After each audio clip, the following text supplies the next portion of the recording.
Welcome into the Phoenix Sports Podcast presented by DraftKings Sportsbook, America's top-rated sportsbook app. I'm your host, Makayla Perkins, and joining me today is Shane Dieffenbach, Saul Bookman, and for the first time, Mike Luke, all the way from Tucson. How's it going, Mike? Happy to join everybody. Ready to rock and roll. Awesome. Love to hear it. Did you forget you had a mic? Yeah, I forgot for sure. I just moved it, so we're good. Mike is not a podcast novice. He does daily podcasts for the Wildcats, so glad you're joining us. Thanks for making time after your show today, Mike. Of course. Glad to be here and talk some U of A ASU football, I guess. Yeah. We should be excited. Are you guys excited? All I feel is pain. I still haven't gotten over the crushing defeat that was the loss in Corvallis. I don't know. But yeah, I'm excited. Yeah. Hello. I will say this. It's hard. As a U of A fan, we are conflicted because it seems like every September, October, things are, they're just either average or they're below average. Mm-hmm. And then you get to November and then you throw in basketball. And it's like one day you're like, oh, my God, our football team sucks. And then the next day you're like, oh, but basketball doesn't. So it's really conflicting. It's tough. Yeah, our existence as ASU and U of A fans seems to be existential.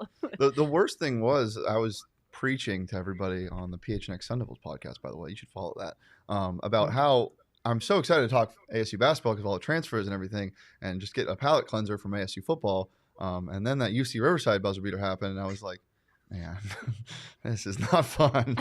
Yeah. All right, well, before we get too far ahead of ourselves, let's get right into the Valley Sports temperature check. Saul Bookman already kind of alluded to it, but huge game for Arizona basketball last night. They were unranked. They mollywopped number 4 ranked Michigan. Mollywopped. It was not even like a close game. It was Arizona walked in there and just beat down Michigan, who was ranked number 4. Now Arizona basketball is ranked number 17. Mike, what did you like about that game besides the fact that the Wildcats upset Michigan? Well, first, I've been hazing my friend Saul a little bit, saying, I'm telling you, this is the year this team's going to be good. And Saul said, wait till the Michigan game, which most normal people would. But, when you get really excited about things, then generally you can jump ahead of yourself. But honestly, just the style of play that they play with. I mean, this is an up and down team that they're going to look to exert their will. And I think Tommy Lloyd made a great point early in the season when he said, I'm not going to just say we're playing fast just because it sounds cool. That's the way that we're going to play. And when you watched it, Arizona, if they were to play Michigan 20 times, that wasn't a fluke what we saw out there. No. They would beat Michigan the majority of those times because they just had more horses than Michigan. Yeah, absolutely. Yeah. That's the great thing about that team is, and I'm not gonna bag on Sean Miller, but what I will say about Sean Miller is he brought his own style to the U of A, and it was a suffocating kind of it. Whether it wasn't intentional, I'm sure, but he's kind of sucked the life a little bit out of the program. And it was a very constricting type of play. It wasn't fun to watch. It was just, and so to see Tommy Lloyd come in here is just like, oh, yeah, I forgot. Like basketball is meant to be like a free-flowing sport and let guys chuck it up when they feel comfortable doing so. And you could see the confidence that these guys are playing with. And a lot of them, same guys that were playing with Miller just a year ago. Yep. And they're thriving because of the system. So it's great to see. Yeah, no kidding. Go ahead, Mike. And make no mistake, too, what Saul's saying to kind of piggyback on that point, too, is that Arizona would probably be good under Miller, but the performance that you saw yesterday would not have happened under Sean Miller under any circumstances. That just wouldn't have happened. So, like Saul said, it's just a breath of fresh air down here in Tucson, to put it mildly. Yeah, the Tommy Lloyd era started with a bang, to say the least. Thank God. I bet that's a nice, refreshing feeling. What's not nice and refreshing, though, is ASU football. Shane... ASU traveled to Oregon State.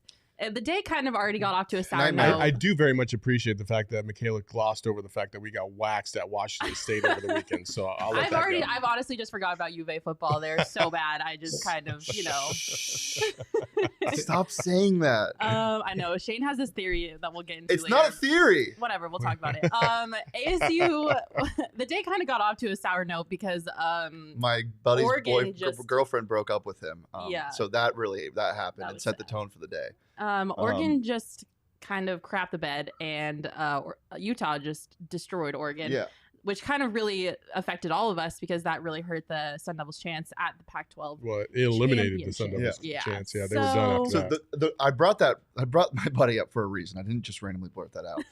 So I go to watch the game with him to console him, and we're watching the game, and it keeps getting worse and worse. And then the punt return touchdown, 28-0 at halftime. I'm like, okay, Sun Devils, it's over. And him texting me that he just got broken up with in the morning set the mood for the day of my commitment issues and how it's hard to have faith in this ASU football team. And then I'm like, okay, there's no, after the 3 losses, I was like, there's no way that they're going to even have a chance to get into the Rose Bowl or whatever. And then I hear this crazy theory that if Oregon wins twice and beats Utah in the Pac-12 championship, then ASU can leapfrog them.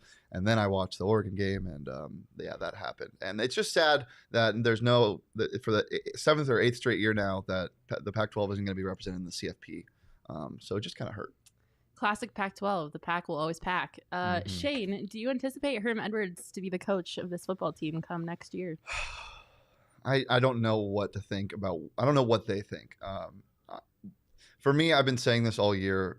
There's so much going on, so many weird things happening, all of the discourse on the field and off the field, weird things like the car accidents. I know that probably doesn't have anything to do with it, but it's just kind of the epitome of this team. I said on our show the false start right after a timeout in the third quarter of the ASU game, which should never happen. The snap count.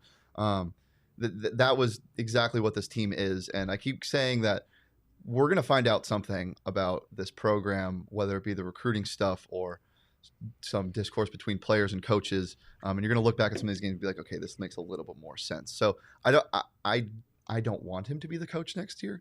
I don't know what the situation is going to be. I think a lot of what's happening is discipline and just disconnect within the program in general.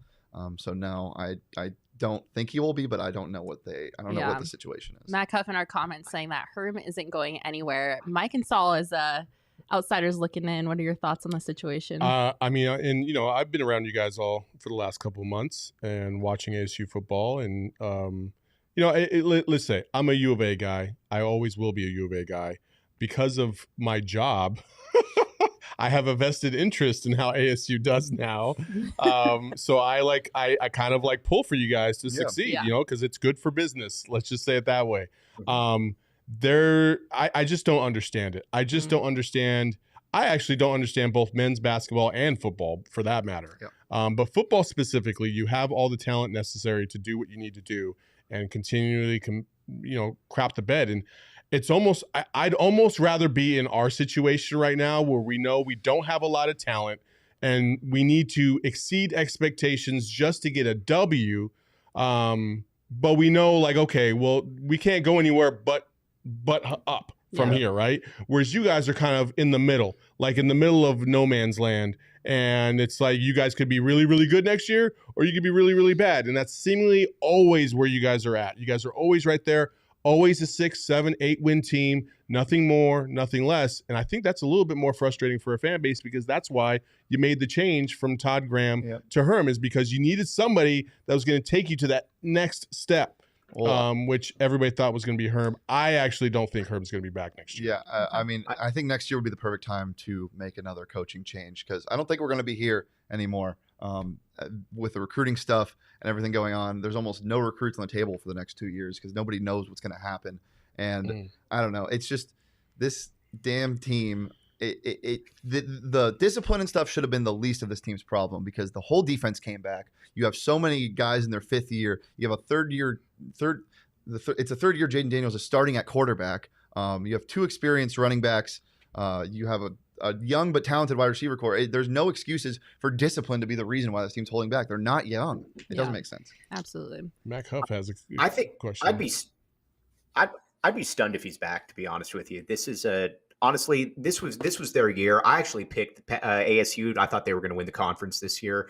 I thought when you looked at them from top to bottom, you had 4 straight top 25 classes. The talent on the perimeter, you got an abundance of riches in the backfield. And for them to just basically I don't want to say give up, but this is a mediocre team. And you look at it, there's probably going to be 10 to 15 guys that are going to play in the NFL on this roster. And so like Saul said, Shane said, you don't have a recruiting class. You're coming off of this. I thought the only way he was going to keep his job is if they were really good this year. And right now, I just don't see how you can bring him back and what exactly the pitch is to the people in Phoenix. Yeah, absolutely. Matt Cuff asking if anybody saw Tracy Smith. Is that what it says? Tracy Smith? Tracy Smith tweets. Tweets? Following the Did anybody see loss. them? I did not see that. No. I didn't either. Sorry, No. Mac. So I pulled those up. Okay. I can read through a couple of them if you guys want Sure. me to. Please do. The first one says, most challenging thing about standards is you have to live up to them, especially if you were the one who set those standards. Interesting little case study happening in Tempe. Somebody replied to him and said nobody was given a longer leash than you while falling short, but I do agree with your point. He kind of chirped back at them, and then somebody continued to chirp back at him, and he just said, you think I'm talking about Herm, Chief Jr.? Well, That's what he said. for anyone who doesn't know, Tracy Smith was the head coach at the ASU baseball program for a while, and he is no longer there, but a little feisty on Twitter. Yeah. The standards thing is so true. I mean, Yeah. if this team That's didn't what it have, as I was saying, if this team didn't get the guys they got back from last year, and their basically whole defense didn't come back. ASU is a tough job. Yeah. And the reason why it's a tough job is because I think at the onset, the expectations are so high and it's almost impossible to ever live up to them.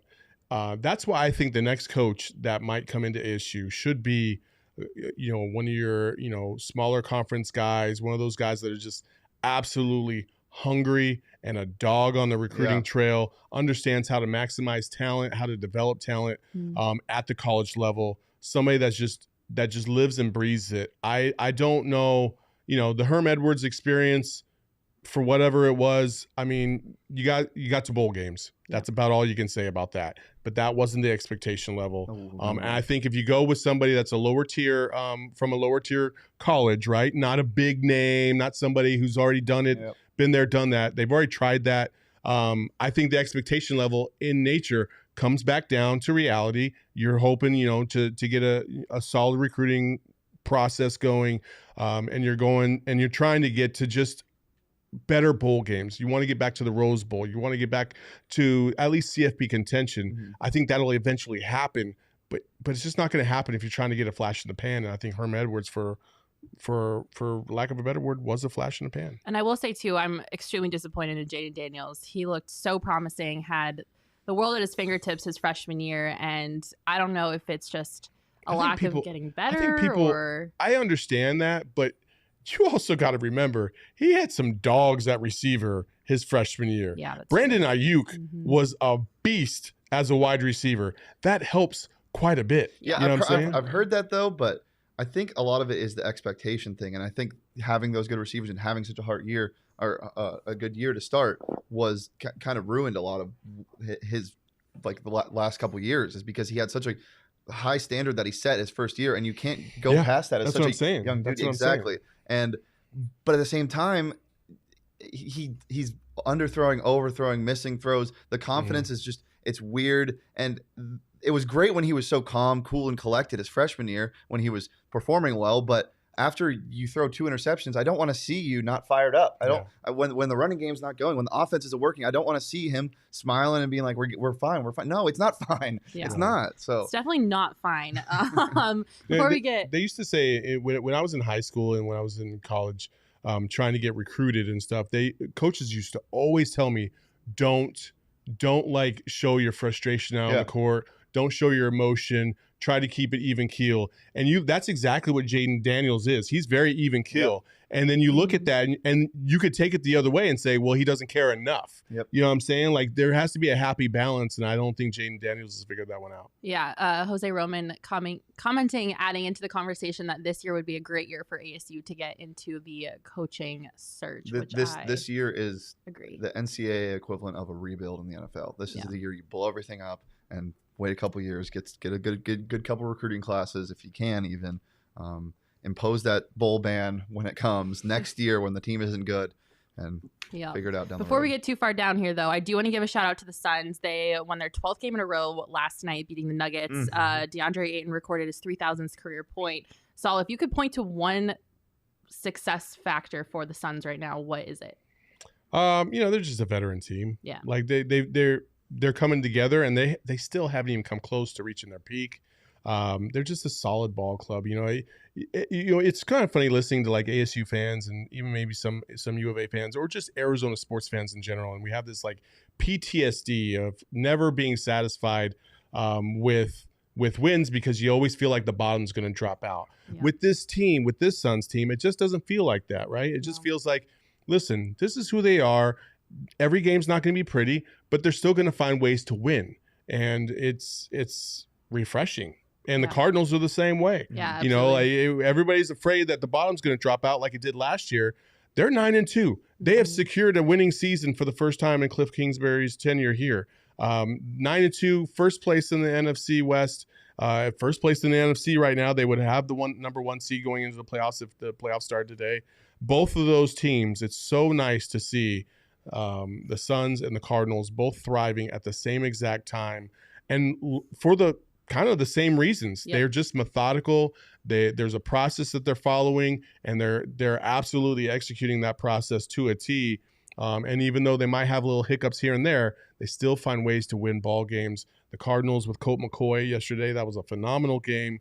The Suns, having a little bit of a rough start. Devin Booker not really being up to par yet because he had to go through all the stuff in the summer and the Olympics. Now everybody's getting their legs under them. They're kind of gelling, and the chemistry for both those teams is just remarkable. And I will say quickly too, one thing about success, a lot of success has to do with luck and timing. And you kind of mentioned how the Cardinals have had some hiccups. They have had some hiccups that they've had to fight through, but it seems like timing is on their side with those hiccups because, Kyler Murray's injured. He's got an ankle injury, but now they're heading into the bye. He's been out for the past 3 weeks, so he's going to get an additional week to heal up and hopefully be ready to go after the bye, which I think the Cardinals could not have asked for better timing-wise. That's the only bad thing you can point out about the Cardinals right now is Kyler Murray is no longer eligible to win the MVP because he missed 3 games. That is the only thing that is bad about the Cardinals. That's terrible. I know, it sucks. That's not great. Johnny I hate pointed that out this morning. I was like, damn. That's awful. Thanks for that huge bummer, Shane. All right, that was your Valley Sports temperature check. Before we get into our topic of the day, I got to tell you guys about DraftKings Sportsbook. Football fans, who's ready to score some free bets? Now you can bet on any NFL game this week with DraftKings Sportsbook, an official sports betting partner of the NFL. New customers who bet just $1 on either team to score can win $100 in free bets. When a team scores, you score. I feel like scoring happens pretty often in football, so that seems like a no-brainer bet to me. DraftKings Sportsbook customers can also get skin in the game with new same-game parlays. Combine multiple bets for the same game for a bigger payout.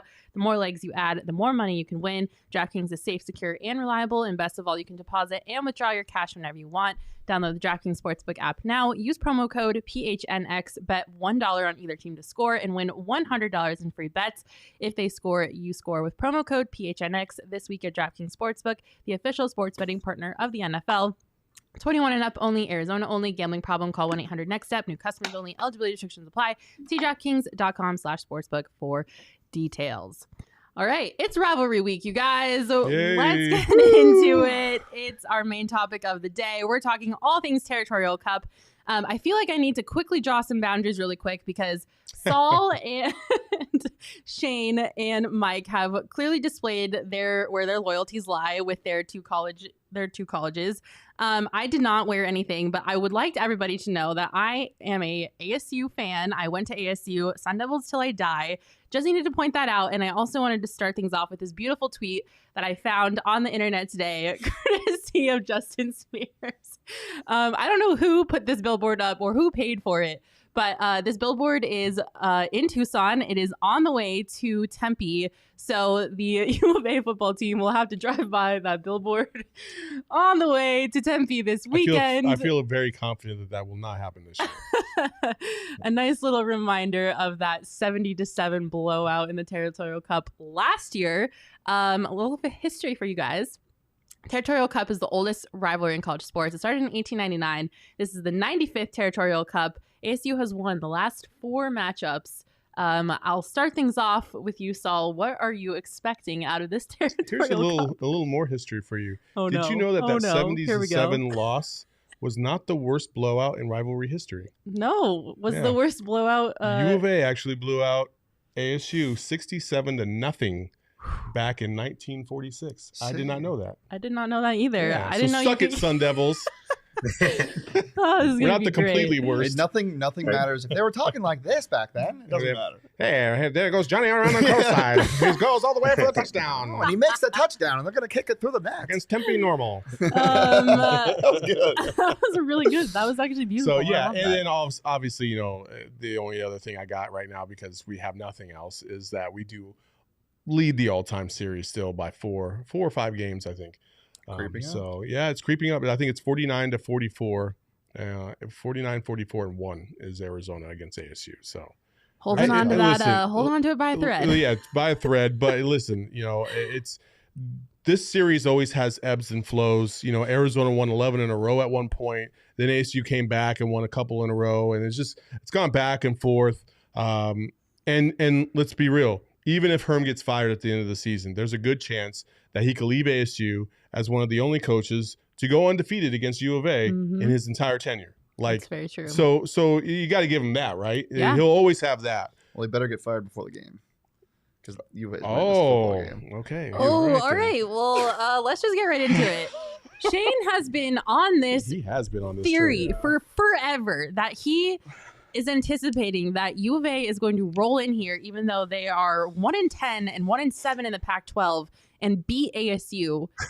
Shane, why? Look, I started this theory after the Cal win. I know, and I would be the first one to tell you the Cal win, even though it was a win, all the COVID stuff, it's not the biggest win. Yeah. But it's a win nonetheless. They get confidence and momentum, and that is what matters in college football.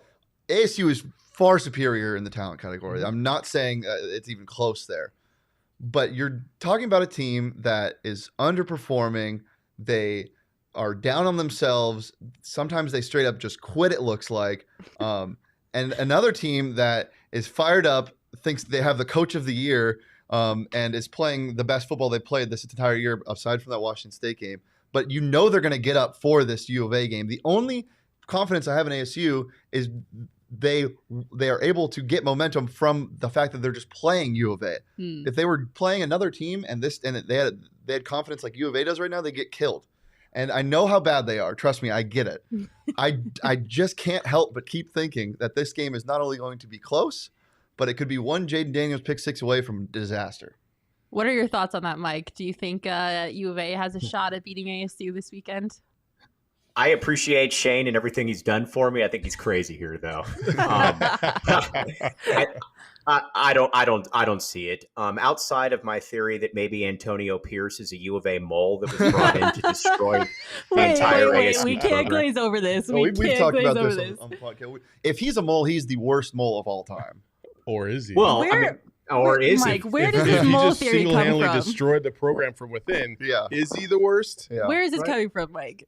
Well, so everybody thinks Antonio Pierce, ex-U of A linebacker, actually hates Arizona. He comes to ASU, and you know what? He's the head of all of the recruiting malfeasance that occurs, all of the intrigue behind the scene. Maybe you hired a U of A guy that his loyalties were still to the U of A this entire time. Just saying, just throwing it out there. Can't confirm nor deny. It's a beautiful conspiracy theory, but yeah. I hope that if that was the problem, I would love that. That would make me feel a lot better. Yeah, and then no other ASU guy would ever get hired at U of A and vice versa ever again off of that. And maybe the theory was too, Bobby Wade, ex-U of A wide receiver, gets promoted after all these people get fired during the process. Just saying. But as far as, being on a serious note, ASU's just more talented across the board. It's this game to me feels like a 37-10 win. The problem with Arizona is that Arizona just can't score. Now, I know you had the game against USC where Arizona put up some points, but other than that, it's pretty tough sledding. You got one quarterback right now. I don't know how they're going to stop Rashad White. Don Brown, the defensive coordinator, already has 1 foot out the door going to UMass. So things, at least on paper, don't look good for Arizona, in my opinion. I think the point spread is actually a pretty good point spread. That's where I put it. I will say this. Arizona played well against a team that's kind of similar to ASU in Utah. I was just about to say, I didn't think they put up a touchdown in that game. Yeah, they played very well against Utah. They were right there in it in the fourth quarter. ASU is largely just like Utah. They rely on the run game, And then, if you force their quarterback to make plays, if they can come through, they're going to beat you and they're going to probably blow you out. But that's the big factor right here, is if they can slow down the run game. I don't think they can stop it, but if they can slow down the run game. I mean, and when I say slow down, I'm talking about, can they keep it to under 200 yards total rushing? Yeah. Because ASU could easily put up 300 or 400 yards rushing in this game without even blinking. And they forced Jaden Daniels to throw, and Jaden has one of those games that he's been prevalent to have this year. Yeah. Mm-hmm. Then you're talking about a U of A team that could find the end zone as well and find ways to score, and it's a completely different ball game. We've seen this. This reminds me of the year it was Stoops got fired, and they were heading into the last game of the season against ASU, and they had already made the announcement that Rich Rodriguez was going to be the head coach, but Rich Rod wasn't going to coach in the rivalry game. And U of A had no business winning that game. And Bryson Burney threw a touchdown to secure victory in Tempe. And it was just like, why and how the hell did we win this game? It doesn't even matter. It's a rivalry game. That's why they play these games. I'm emotionally hedging on the DraftKings Sportsbook app. I'm throwing money on the U of A money line for sure, just so I win one way or another. Look, Rachaad White has been emotional hedging, overworked like crazy in these past 3 games. Last game, he was held to under 50 yards, and I think that was a lot of his legs kind of finally catching up to him, because he went for 200-plus yards all-purpose in the 2 games prior to that. I think he gets some rest, and I would assume he has a big game against the U of A, but you just don't know what can happen. If Rachaad White can break a 75-yard run to start and there's a holding, an unsportsmanlike conduct, and Herm gets tossed for some reason, you just don't know with this ASU team sometimes. I could see penalties slowing them down like crazy and stalling drives, and that's why I think U of A really does have a chance. I mean, with a team like U of A, you just can't give them – well, yeah, well. The brakes there. I was about to say something really stupid. If you don't kill yourselves, yes, you will blow U of A out of the water. Yep. Mm-hmm. If you kill yourselves, which ASU does, I'd love to do it, then you will keep them in the ball game, and all it takes is, hey, are we within 1 score, maybe even 2 scores in the fourth quarter? And fluky shit happens in these rivalry games all the time. So you don't want to chance it. If you're ASU going into the fourth quarter and you're Sun Devil, you want the Sun Devils to be up by at least 21, because you just never know what could happen. And I would say that if the shoe was on the other foot, you just never know what could happen in these games. So ASU is good for 1 fumble on special teams, so. Yeah, and ASU, like Saul said, is absolutely notorious for shooting themselves in the foot. I don't want to buy into Shane's theory, but I will admit I do have a bad feeling. I just have this vision of like U of A fans at Tempe Stadium just like storming the field after U of A wins ASU. No, I don't know why. No, we storming the field. I'm just scared. I'd storm the field. I'd be like, yeah, look at me. Okay, so here's my question. Okay, is ASU's 13th reason. I'll ask this to Mike. So U of A's 1-10. For the large portion of the season, we were talking about, are they one of the worst teams in all of college football history? And we've seen teams go 0-12, 0-11, 0-10. So clearly they're not. And they've been competitive. They have been competitive. Would you feel what is your feeling in terms of, is it a higher high beating U of A 70-7 or a lower low if you lose to U of A this Saturday? Lower low. That 70-7, it was great. It was super fun to celebrate, and 77, you have that forever. But losing to U of A in this game compiles the whole season. It's the end of an era, essentially. You're like, holy hell, this program is screwed. Yeah. That would be, the 70-7 gets you nowhere the next season. The loss to U of A sets you back so far, I believe. Yeah, I agree. If ASU loses this weekend, I'm going to be devastated, especially because, me being a dumb ASU fan, I came into the season with really high hopes and expectations for this program. And, things did get off to a good start. And I was like, okay, this might be real. This might be their chance. And I freaking do it to myself every time that ASU shows a glimmer of hope. And I think, if ASU does lose to U of A this weekend, it would just be so devastating. And like Shane said, it would just show how far this program has fallen in such a short amount of time. And it would just hurt. Mike, does it propel U of A if they win? I think That's an interesting question. I think it helps with recruiting because the one thing that Jed Fish has been able to do so far is he's got a pretty good recruiting class coming in. And so you still got a few spots open there. As Saul pointed out, Arizona's played better football of late. I mean, they've lost the games, but they've played better. So all of a sudden you start telling people, all right, listen, you beat ASU, we play Utah tough, we beat Cal. We don't need to bring up the fact that Cal only had half of its roster. That doesn't really matter for my point right here.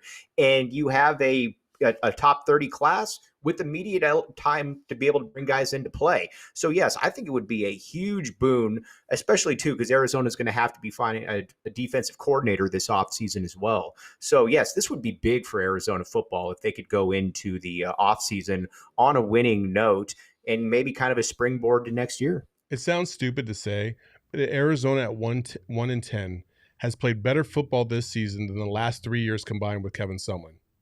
I believe it.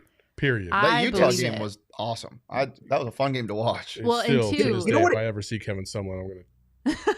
You know what? I have him a to, hug, Mike, before you start, I have to give Mike a huge shout out because I have never in my life cared about the University of Arizona. I just can't do it. I can't bring myself to do it. Mike has written a phenomenal 5-part series on the fall of Arizona football and the reasons as to why it has gotten to the point that it has. If you haven't checked it out, you have to subscribe to gophnx.com to read Mike's articles because they are phenomenal. I learned so much. It has taught me so much. I feel like I have a little bit of emotional interest in the University of Arizona now, but please go check out Mike's 5-part series, The Curse of Dick Tomey. It is incredible. Sorry, Mike, I just had to give you a shout out there. Oh, I appreciate it. And, Arizona football, and this will sound crazy for, younger people out there, but Arizona football in the 90s had the second most wins out of any team in the Pac-10. You had a top 5 finish, a top 10 finish. But since Dick Tomey was let go, you've had one top 25 finish in the last 22 years. So, I mean, Arizona's been historically inept since they let go a coach, and there's really no other way around it. And that's where Jed Fish finds himself. Just real quick, though, about Saul's point about this team playing better than Kevin Sumlin's. That's a great point. But to me, it goes even a step further. This is the first time that I've seen teams on both sides of the ball that look like they care. Like last year, again, hey, I mean, you guys, you beat us down 70-7, but it just looked in that game like when it was 14-0, when less than a minute into the game, it's like, all right, Arizona's just going to give up. There hasn't been a point this year with Arizona where I've looked at and I've said, you know what, the Cats have given up. So it's the little things down here in Tucson that matter, I guess, but at least they're battle. And you know what, when you're in the midst of this kind of futility, you'll take it any way you can get it. Well, and I'll say too, like the reason why I really am worried about this game is because, the thing that I love about the Territorial Cup and specifically the rivalry between ASU and U of A is it extends to all sports. I mean, anytime the Sun Devils take on the Wildcats or the Wildcats are playing the Sun Devils, like regardless of what sport it is, like there's a big rivalry there. And, we got basketball season started. And I honestly, being honest, I don't see ASU basketball coming close to beating U of A this year at all. I don't see it happening. I think ASU basketball is also fallen from grace heavily. ASU basketball has all the talent in the world, just like this football team. But I believe in Bobby Hurley a hell of a lot more than I believe in Herm Edwards. They don't have anybody that can finish at the rim. They don't have anybody that can drive to the basket or finish at the rim. They have plenty of finishers and plenty of scorers, and finally they have size. U of A basketball is far superior at this point, obviously. But all college basketball is who is hot when it matters. And if ASU can start shooting the ball well, I really think that this team can do something in the Pac-12. Genuinely, I have confidence this year. But again, I don't have any. Play this back when ASU gets blown out by U of A, and I'll be crying at my commitment issues. I will be going camping by myself for 3 weeks and out in the desert and just sad again because this would be the only hope, and then we have nothing to look forward to. Fair reminder that ASU plays a gauntlet of a schedule for the next 6 games. So yeah, I have no faith in ASU basketball, They might be 2-8 by the time they hit conference play. Yeah, well, then don't lose their UC Riverside, and you'll be all right. Well, we got Baylor on Wednesday, so there you go, redemption game right there. Do you guys have any fond memories of when you were in college of the Territorial Cup or rivalry games in general? Yeah, I mean, well, so I grew up in Tempe. Yeah, like I went to high school at Marcos Deniza, and I went to that was right up the street from the stadium. I went to the game right before the game that they won 19-0 against the Cornhuskers. I believe they were playing North Texas, and I saw Jake Plummer, and I was like, oh, that kid's pretty good. So when they beat Nebraska, I was like, holy crap, you know. But that season, I have to go back to it because I feel like that's a microcosm of where these two universities are kind of at, right? 96, 97, ASU gets all the way to the Rose Bowl. They win that Rose Bowl. They win the national championship because Florida loses to Florida State that night. And Florida was the number 1 ranked team in the country. So ASU would have won the national championship. They don't come through.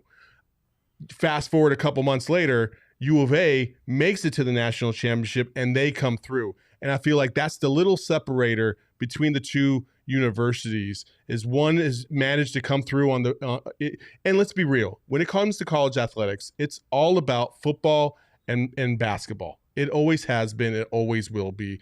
Baseball's nice to have.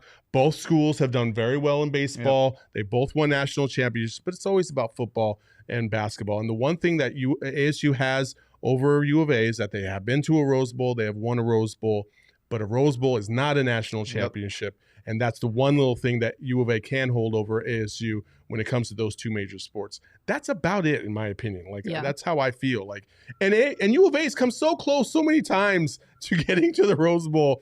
They have the worst luck ever when it comes to it. When in 98, they could have gone to the Rose Bowl, but no. Fucking UCLA had to lose on the road to Miami and Edgerrin James and cost themselves a chance at the national championship, and they went to the Rose Bowl. U of A sat there holding their water. They had to go to the Holiday Bowl, and they waxed Nebraska in that Not the Holiday Bowl.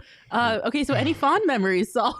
That was all a bunch of sadness. I mean, they're all fond memories. Even the losses, like every time I've ever gone to a rivalry game, it's just a special environment. Yeah. Like, it's just, you can feel the passion in the air. You can feel the hatred in the air. Mm-hmm. It's fun, you know, and that's the thing that I love the most about getting into these debates is, like, as long as they're cordial, like, we can talk all the shit we want. Yeah. It's beautiful and I love it. But you know, when people start getting their feelings hurt, then it's like, okay, you need to just leave it. Yeah. Right.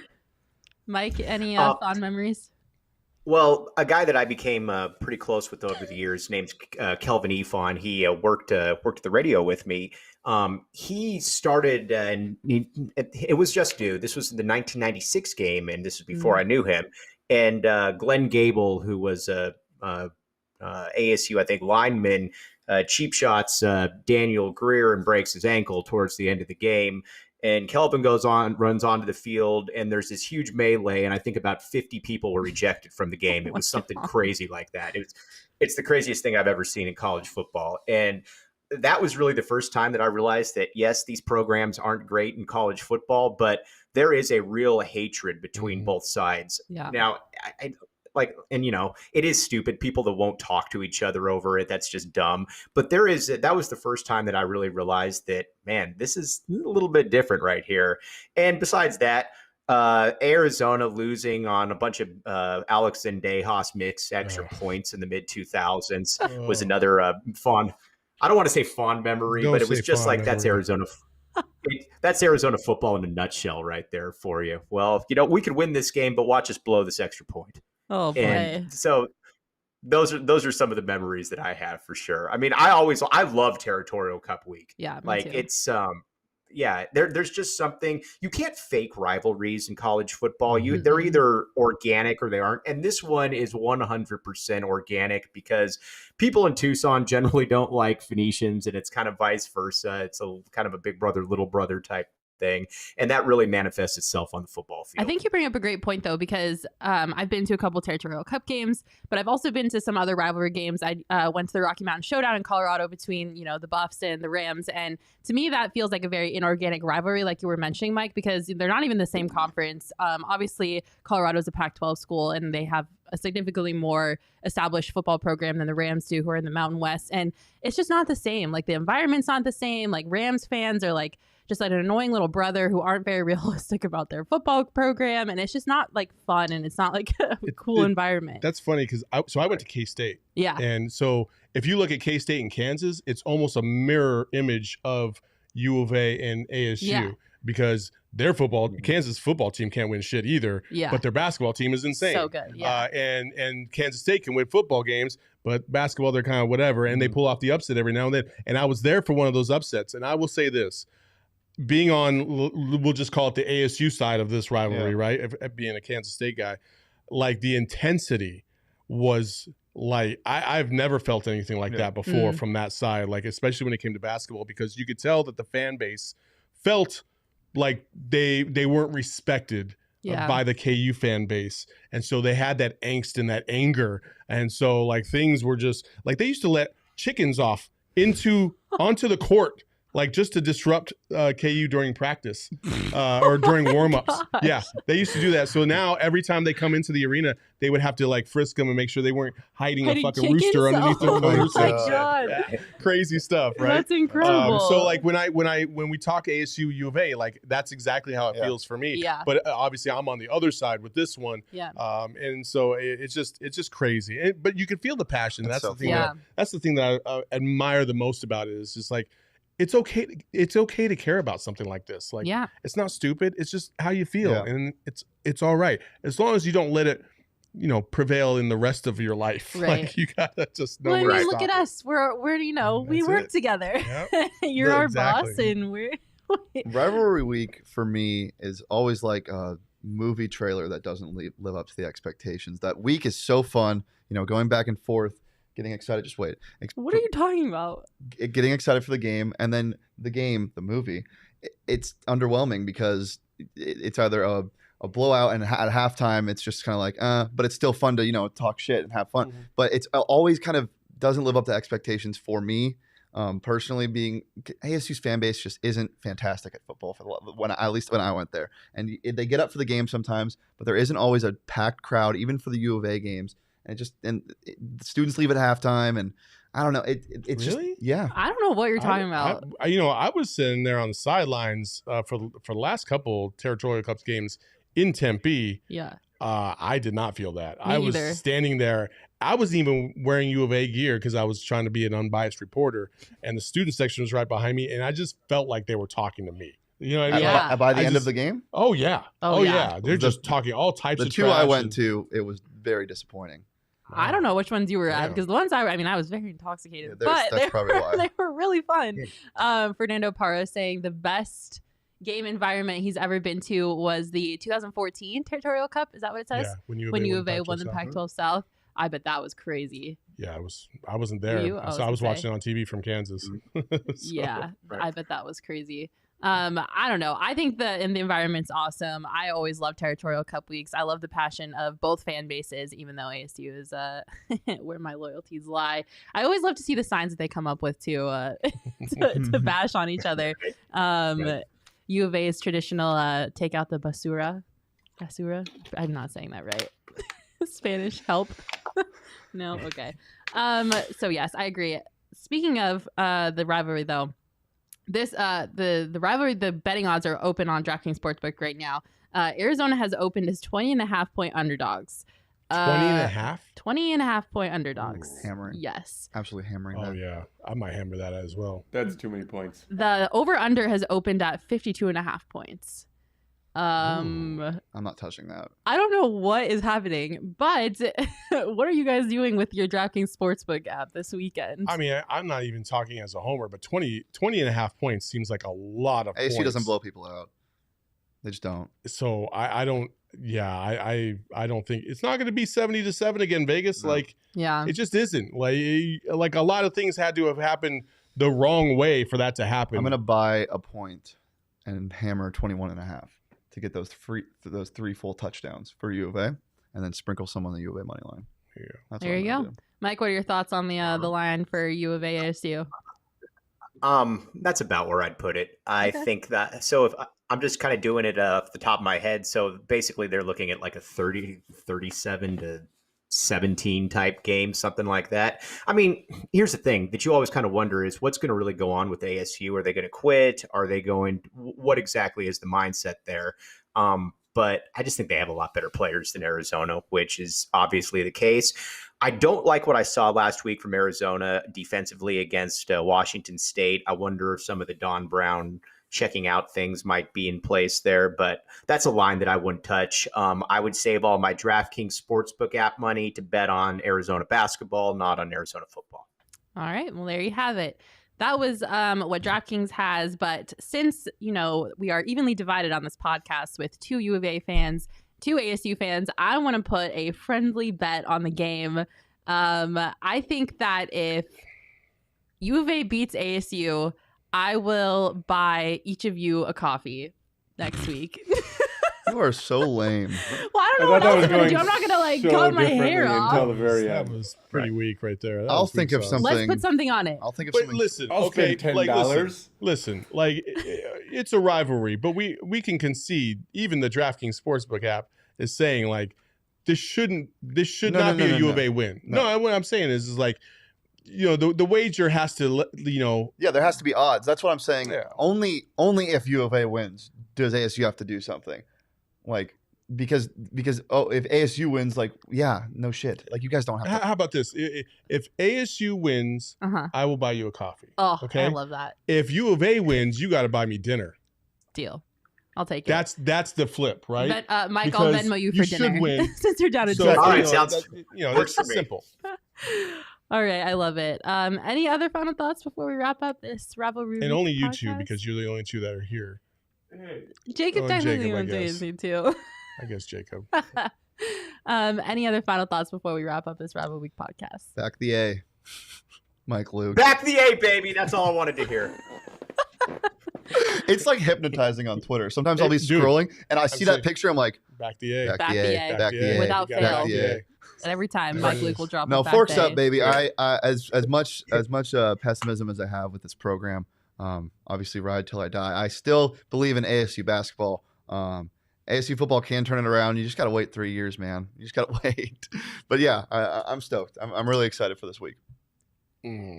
Arizona Hoops is here. I'm beyond excited. I think this team can compete with anybody right there. There's my rivalry week for you. That is all Mike Luke cares about. All Hey, listen, basketball. we have 2 basketball programs in the top 20 in the country. So, hey, women's and men's basketball is killing it. Yeah, down shout out to the UVA, women's so. program. They look incredible. Matt Cuff in the comments saying, sorry, I'm really bad at reading I from this don't far know- away. If ASU covers, both U of A reps have to wear ASU gear on the pod, and if U of A wins, ASU reps have to do I the don't reverse. I'll do that. understand that. Like take that. I always see people being like, oh, I gotta put this shirt. I don't care. Like what's a shirt? Like I'd never go. I All get right, like negative Nancy the over pride- here. I know, but let's make it more fun. It's gotta be more Mac, fun I than accept that challenge. I will take that bet. I'll back the A. I've already said it. All right. Yep. She already agreed to dinner. Don't anybody let her out of that. That's true. All right. Well, thank you guys so much for joining us on this Rivalry Week edition of the Phoenix Sports Podcast. For all of you in the comments, you are awesome. Thank you for chiming in and watching along with us. If you're watching this on YouTube, don't forget you can subscribe to anywhere you get podcasts and listen to the audio version only on wherever you get your podcast. If you're listening to the audio version, make sure you check out I'm our also Twitter very, channel. very thankful that nobody said a stupid U of A or ASU joke today. I appreciate that very much. Yeah, We're you're all Because welcome. they're Civil so dumb. They They're are so bad. dumb. Yeah, they're I'm bad. so over them. If you're listening to the audio only version podcast, make sure you watch along with us on YouTube and subscribe to our YouTube channel. Don't forget to subscribe to gophnx.com. We got a ton of great written content on there, including Mike Luke's 5-part series, The Curse of Dick Tomey. So you'll want to check that out. If you sign up for an annual membership, you'll get a free t-shirt. The lovely ASU t-shirt Shane is wearing is an option. We have a ton of other cool shirts on there. So make sure you go check out gophnx.com. We appreciate you guys so much, and we will see you next week. Go Peace. ASU.